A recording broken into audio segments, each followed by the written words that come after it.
driving tips muna tayo mga idol. Para sa mga kababaihan na nagdadrive ay kailangan maingat tayo. Bago natin papaandarin ang ating sasakyan, ay i-check muna natin syempre ang makina. Oo. Pero, idol, kailangan ba talagang ang makina ang i-check?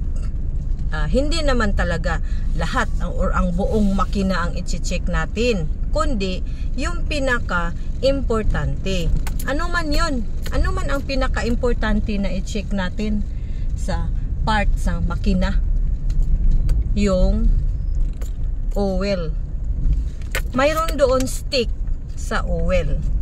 So, bago tayo magpapaandar ay i-check natin ang oil. Kung andun pa na level sa mayroon siyang level doon na ilagay ay okay ang ating oil.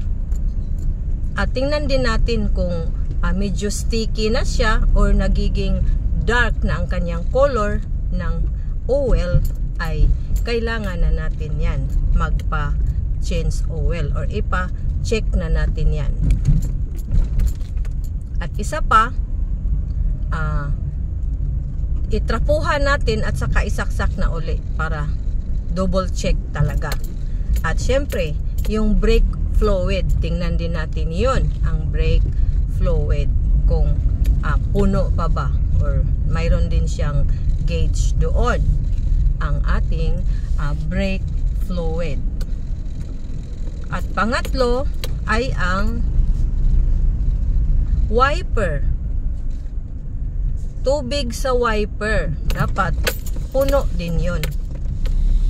Pero ang ilagay ko doon sa wiper na tubig ay yun talagang mineral water or purified water. Kasi syempre kung ordinaryo nasa gripo ay mayroon siyang mga lumot.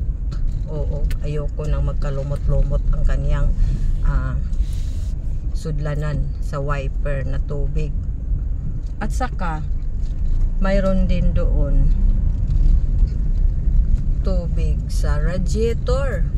Kailangan din naka-level din sa may gauge doon.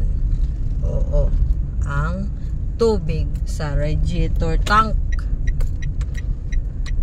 Mayroon din designated tubig dyan na ilagay. Pero pwede lang din kung hindi yung talagang pang radiator. Pwede lang din at tubig lang na mineral water din para hindi magkalumot-lumot ang ating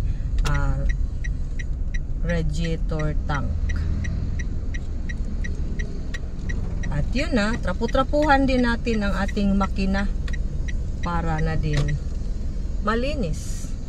So yun lang muna ang ating tips mga idol sa paghahanda sa ating sasakyan bago natin ito gamitin. Sana nakatulong at mag-ingat tayo.